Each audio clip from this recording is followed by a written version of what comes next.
CBI தலைமையிடத்துல இவங்க வந்து விசாரணைக்கு ஆஜராகி என்ன வாக்குமூலம் கொடுக்க போறாங்க அப்படின்ற பொறுத்து இருக்கு. ஆனா பல ஆதாரங்கள் எங்ககிட்ட ஆவணங்களா இருக்கு, அதை நாங்க வந்து சிபிஐ கிட்ட சமர்ப்பிக்க போகிறோம் என்று சொல்கிறது தாவேகா தரப்பு. தமிழ்நாட்டுல காங்கிரஸ் முக்கிய பிரமுகர்கள் வந்து திரு மு.க. ஸ்டாலின் திமுக ஆட்சிக்கு ரொம்ப சப்போர்ட் பண்ணி பேசுற மாதிரியே ஒரு தோற்றத்தை ஏற்படுத்துறாங்க. அந்த பக்கம் இருக்கிற டெல்லியில இருக்கிற காங்கிரஸ் வந்து விஜய் தரப்புக்கு ஆதரவு தெரிவிச்சு மூவ் பண்ணிட்டு இருக்காங்க. இங்க இவங்க மூவ் பண்ணிட்டு இருக்காங்க. போது திரு ஜி.கே. மூப்பனார் என்பவருக்கு வந்து ஒரு தனிப்பட்ட ஒரு மக்கள் செல்வாக்கு இருந்தது, ஓரளவுக்கு இருந்தது, இல்லைன்னா சொல்ல முடியாது. அதே மாதிரி ஒரு மக்கள் செல்வாக்கு உள்ள ஒரு காங்கிரஸ்ல இருக்கக்கூடிய தலைவருக்கு இருக்கா என்ற வினா வந்து ஒரு $1 மில்லியன் கேள்வி.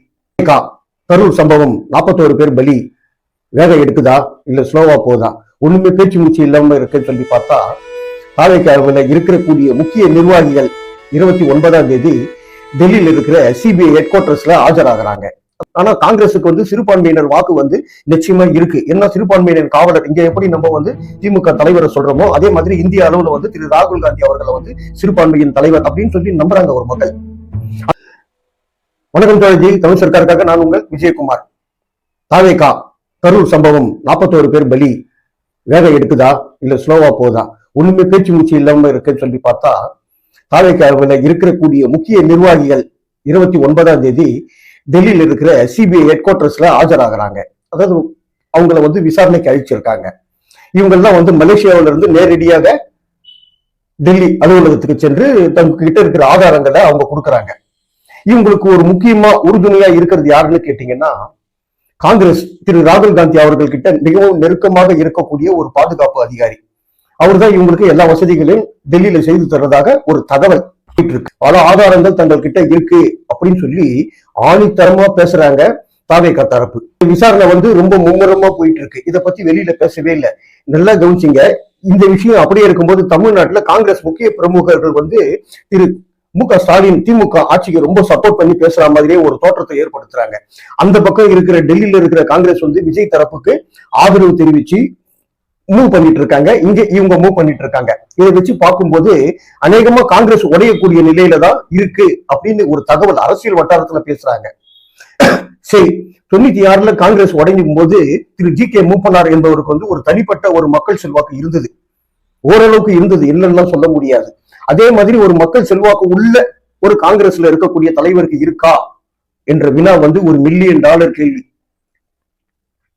காங்கிரஸுக்கு ஒரு செல்வாக்கு இருக்கா அப்படின்றது ஒரு கேள்வி. ஆனா காங்கிரஸுக்கு வந்து சிறுபான்மையினர் வாக்கு வந்து நிச்சயமா இருக்கு. என்ன சிறுபான்மையினர் காவலர் இங்க எப்படி நம்ம வந்து திமுக தலைவரை சொல்றோமோ அதே மாதிரி இந்திய அளவுல வந்து திரு ராகுல் காந்தி அவர்களை வந்து சிறுபான்மையின் தலைவர் அப்படின்னு சொல்லி நம்புறாங்க ஒரு மக்கள்.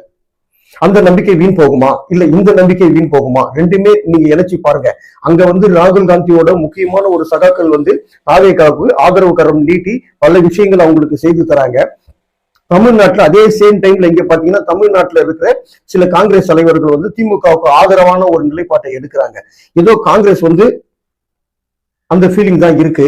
ஆனா தாவேகா கூட சேர்ற காங்கிரஸுக்கு மட்டும்தான் பலம் அதிகமா இருக்கும். எங்க காங்கிரஸ் அகில இந்திய தலைமை இருக்கோ அது பலமா இருக்கும். நாளைக்கு சிபிஐ தலைமையகத்துல இவங்க வந்து விசாரணைக்கு ஆஜராகி என்ன வாக்குமூலம் கொடுக்க போறாங்க அப்படின்ற பொறுத்து இருக்கு. ஆனா பல ஆதாரங்கள் எங்ககிட்ட ஆவணங்களா இருக்கு, அதை நாங்க வந்து சிபிஐ கிட்ட சமர்ப்பிக்க போகிறோம் என்று சொல்கிறது தாவேகா தரப்பு. முடிவு என்ன என்று விரைவில் தெரியும். ஆனா இப்போதைக்கு வந்து அந்த கரூர் விவகாரம் வந்து ரொம்ப சூடு பிடிக்குது. இன்னும் அரசியல் ஆடுகளத்துல இன்னும் ரொம்ப சூப்பரா இடம் பிடிக்கும் என்பதுதான். இன்னும் மாசம் போக போக இன்னும் 30 நாள் 60 நாள்ல எல்லாம் வந்து ரொம்ப ஃபேமஸா அது போகும் என்பதுதான் ஒரு நிலை. காங்கிரஸும் நிலையில தான் இருக்கு இப்போ. என்ன தாவேகா அங்க போயிடுச்சுன்றது பல விதமான அரசியல் குழப்பங்கள்ல ரொம்ப வேகமா போகுது.